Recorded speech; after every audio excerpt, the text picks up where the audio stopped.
दोस्तों जैसा कि हम लोगों ने पिछले वीडियोस में क्लास 10th की एक्सरसाइज 1.1 का सवाल नंबर 1 पहले ही कवर कर लिया है, तो अब हम बात करेंगे क्वेश्चन नंबर 2 की। तो यदि आपने हमारा क्वेश्चन नंबर फर्स्ट नहीं देखा है तो मैं इस वीडियो के डिस्क्रिप्शन में उसका लिंक दे दूंगा, आप वहां से जाकर आसानी से उसको भी देख सकते हैं।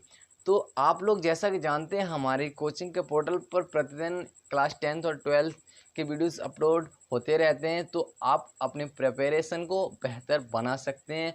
उन्हें देखिए और पर डे अब मेहनत करिए तो आप अच्छे 85 प्लस मार्क्स ला सकते हैं। तो दोस्तों देखिए, आज का हमारा क्वेश्चन है क्लास 10th की एक्सरसाइज 1.1 के सेकंड क्वेश्चन है। तो दोस्तों हम लोग बढ़ते हैं बिना देरी करते हुए अपने क्वेश्चंस की तरफ। तो चलिए दोस्तों, स्वागत है आपका अपने यूट्यूब चैनल गेटअप क्लासेस में।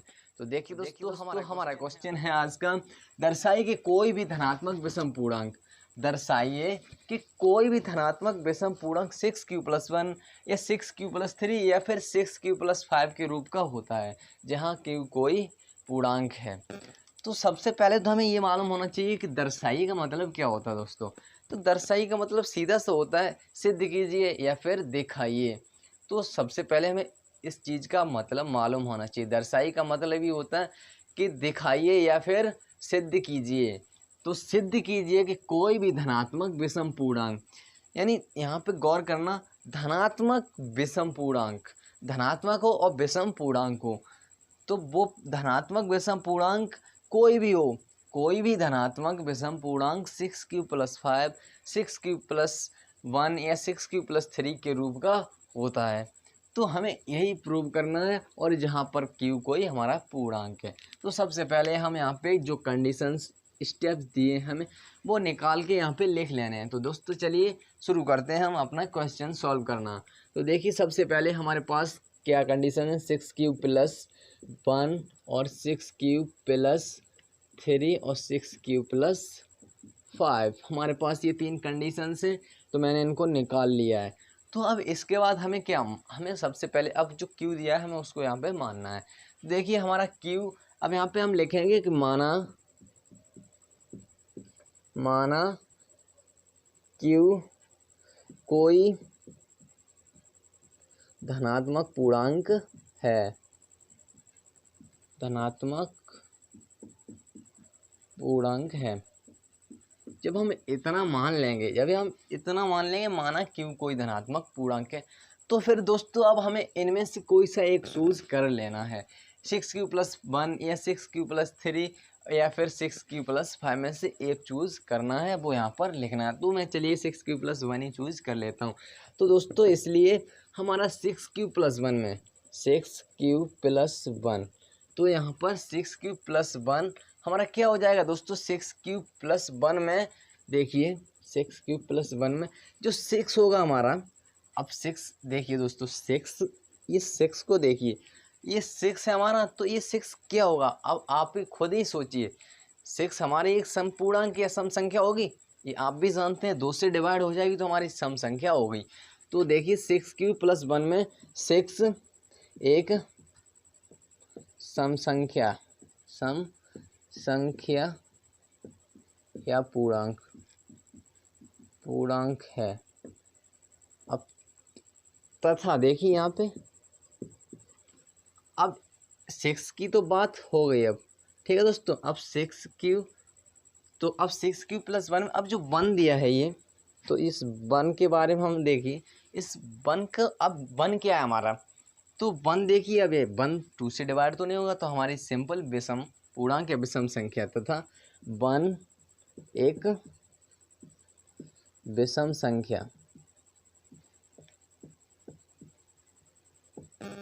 संख्या या पूर्णांक है। ठीक है दोस्तों, तो देखिए स्टेप बाय स्टेप सीख रहे हैं क्वेश्चन को। माना q कोई धनात्मक पूर्णांक है और 6q+1 6 एक सम संख्या है, ये आप जानते हैं, क्योंकि 6 हमारा 2 से डिवाइड हो जाएगा और 1 हमारा डिवाइड नहीं होगा, इसलिए हमारे देखिए 1 एक विषम संख्या, विषम पूर्णांक है। अब आपके मन में एक सवाल उठ रहा होगा कि हम यहाँ 6q+3 लेते तब क्या होता, तो 6 क्यू + 3 को भी देख लीजिए। 6 क्यू + 3 में 6 हमारी एक सम संख्या ही होती और 3 है हमारी वो भी एक विषम संख्या ही होती, क्योंकि 3 भी 2 से डिवाइड नहीं होगी। अब ऐसे ही 6 क्यू + 5 को भी देख लीजिए। 6 क्यू में देखिए 6 है हमारा, तो 6 हमारा 2 से डिवाइड हो जाएगा, तो इसलिए वो हमारी सम संख्या हो गई। और 5 दिया है, वो हमारा 2 से डिवाइड नहीं होगा, इसलिए हमारी विषम संख्या हो गई।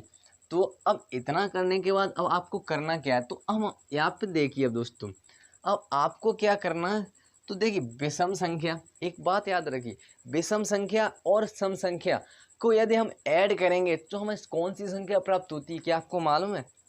देखिए दोस्तों, जब हम विषम संख्या और सम संख्या को ऐड करते हैं तो हमारी संख्या जो नई प्राप्त होती है वो हमेशा विषम संख्या ही प्राप्त होती है।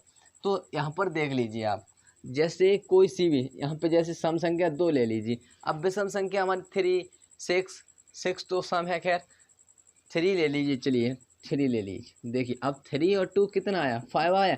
तो हमारी देखिए जो प्राप्त संख्या है ना, वो हमारी विषम संख्या ही निकल के आएगी। आप छोटी नहीं बड़ी संख्या भी ले लीजिए कोई सी भी, वो भी इतनी ही आएगी, विषम संख्या ही निकल के आएगी। आप ये ध्यान रखेंगे हमेशा कि हमारी जब भी विषम और सम संख्या को ऐड करेंगे तो हमारा जो भी योगफल आएगा तो वो हमारी विषम संख्या ही आएगी।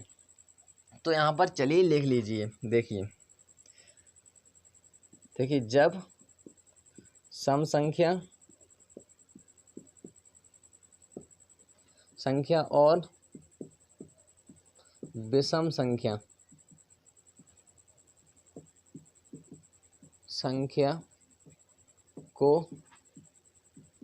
को जोड़ते हैं तो हमें विषम संख्या ही प्राप्त होती है। ठीक है दोस्तों, इतना क्लियर हुआ ना? तो जब इतना क्लियर हुआ तो देखिए अब यहाँ पर जब सम संख्या और विषम संख्या को जोड़ते हैं तो हमें विषम संख्या ही प्राप्त होती है। तो हम कह सकते हैं कि 6 क्यू + 1 या 6 क्यू + 3 या 6 क्यू + 5 कोई भी धनात्मक विषम पूर्णांक इन्हीं के रूप होता है, तो हम कह सकते हैं। तो देखिए अतः यहाँ पर लिख देंगे हम।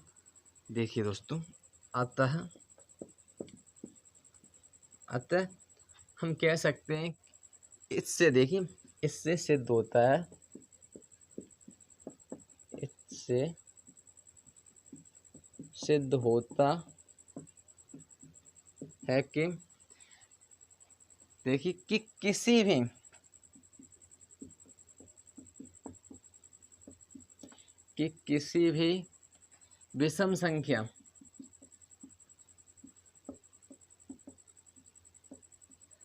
भी विषम संख्या का पूर्णांक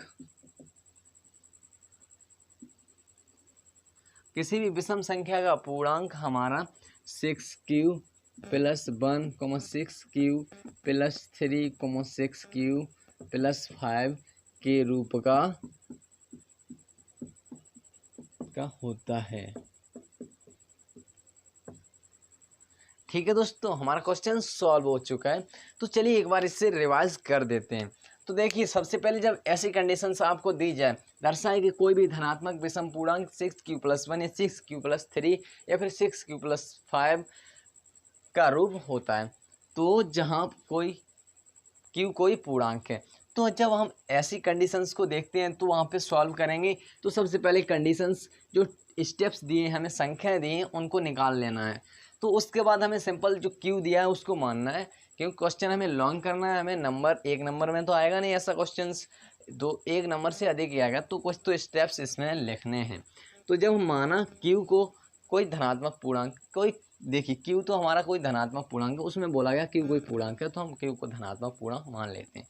तो क्यू कोई धनात्मक पूर्णांक है, तो अब इसलिए 6 क्यू + 1 में अब 6 क्यू + 1 ले लीजिए या 6 क्यू + 3 ले लीजिए या 6 क्यू + 5 ले लीजिए, कंडीशंस वही रहेंगी।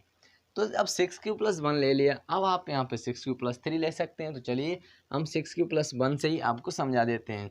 तो देखिए 6 क्यू + 1 में 6 एक सम संख्या है, 6 एक सम संख्या। अब आप ही जानते हैं ना, अब 6 को देखिए 2 से हम डिवाइड कर सकते हैं 3 बार, तो हमारी 6 सम संख्या हो गई। तो जब हम 6 सम संख्या, तो अब हम 6 की तो बात क्लियर हुई। अब 6 क्यू+1 में देखिए, 6 क्यू+1 में अब 6 की तो बात क्लियर हुई ना। अब 6 के बाद बात आती है 1 की।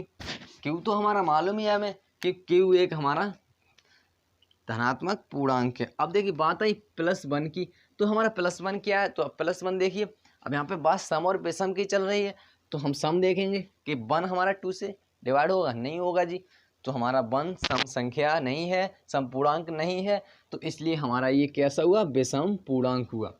तो जब हमारा विषम पूर्णांक हुआ, तो अब उसके बाद हमें क्या करना है, इतना स्टेप्स लिख देना है, क्योंकि ऐसा कोई सवाल है नहीं जिसमें आपको सॉल्व करना है, तो इसमें आपको थ्योरी लिखनी है।